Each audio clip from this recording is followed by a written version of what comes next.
Hi, I'm Chris Hunsaker with Hunsaker Coaching International, and welcome to another day of our shut-in or our COVID series.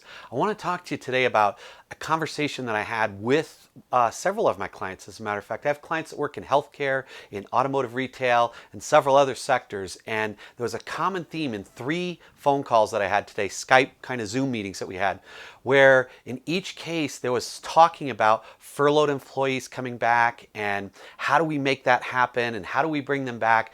And the theme that ran through all 3, regardless of industry, so 3 phone calls, 3 industries, was I know I'm excited to bring these people back, especially because they've been on furloughed and I want them there. But here's the challenge. In coming back, they're coming back to a different job. There's some things they used to do that because of COVID-19, they're not going to do anymore. And there's other things that they've never done before that they're going to have to do. And so all of a sudden, as people are coming back to their jobs and we're talking about how to do it, the question, the entire focus of those conversations was, how do we prepare people for the incredible amount of change that's coming? Well, that's what I want to talk to you about today, is how do you get prepared and how do you succeed? How do you work on goals in a radically different environment than you've ever been in? First, I want to talk about a key challenge that comes up just about everywhere, and that is the difference between perfectionism. Perfectionism is really a challenge that so many of us have. And perfectionism is really the lowest standard you could have because it's never attainable. But those of us that fall into it, basically, perfectionism is really shameism. And I want you to let that sink in for a minute. That when we get caught up in perfectionism, what we're really caught up in is shameism. And if you have ever read or done any of the work that Brene Brown has done around shame, it's brilliant. Here's what it comes down to. Shame is feeling bad about who you are as a person. It's connected to your identity, not to your behavior. Guilt comes from your behavior. You do something wrong and you feel bad or guilty about the behavior, but it doesn't bleed over into your identity. And what you have is, when you get into this shameism, we call it perfectionism, but what it really is shameism. And when the shameism starts to kick in, basically, if I don't do it perfect, I'm not worthy. Can you hear the shame in that? It's not that you're not perfect, it's that you're not worthy. You're not good enough. How many of you guys have had this experience? I was working one time where I noticed I was traveling a lot and I kind of got loose with my exercise, got loose with my diet, started gaining a little bit of weight, and I thought, you know what? I need to kind of dial this back down. Let's get back on track, drop 10 more pounds, get back into a healthier, better weight for me.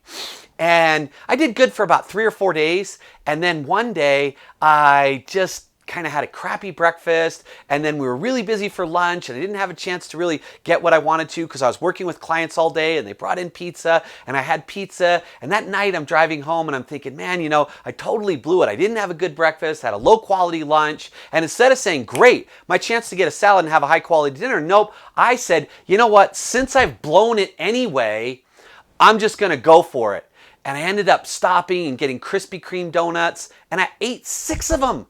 Like, that's enough to kill some people. And I did it for one reason. Because I decided, since I didn't do it perfectly, since I didn't do it well, I'm just a failure. It's not going to happen anyway. And the shame just kicked in. So then, why not just grab a bunch of donuts? How many of you guys have a story like that? A situation like that, where there was a goal that you wanted, you were committed to it, you wanted to have it happen, and you laid out how it was going to do, and you had a plan. But you were going to work on having a better relationship with your spouse and you lost your temper. You were going to work on having a better diet and you had a bad day. You were going to work on exercising regularly and you missed 3 days. Shameism is what I call the hiss of the dragon. It's that whisper in your ear that says, you're not going to make it, you can't do it, give up, it's not going to be there. That inner villain that Dean Graziosi talks about. There are 2 common fears that we all have.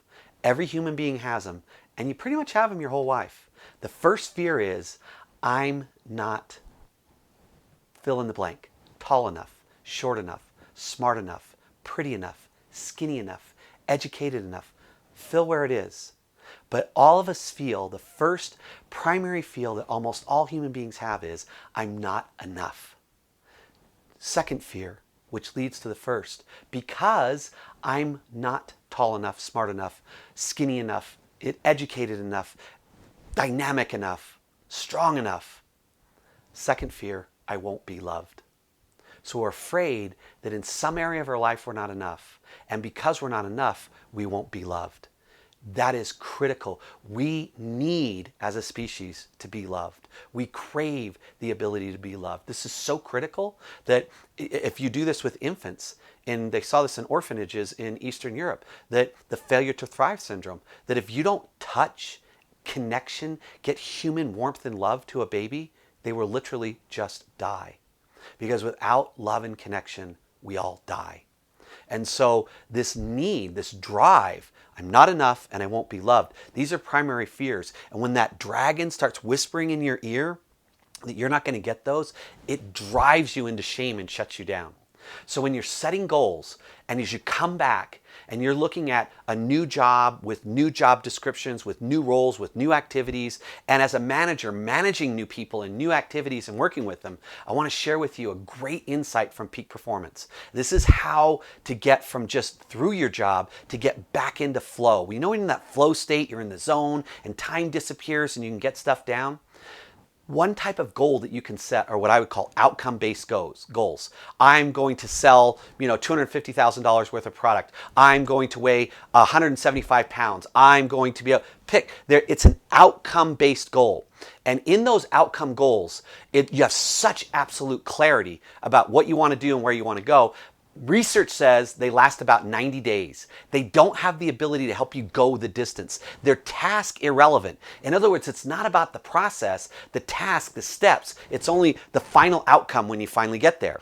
So they're great for motivating in a short period of time. They're great for creating clarity. They're great for creating initial energy and momentum. However, they only last about 90 days. Why do you think they called the program P90X? 90 days. Because once you're fully committed, you can get about 90 days out of it, but it's not going to stay for your whole life. When you make a shift to what I would call process goals, right? This is where the actual tasks matter most.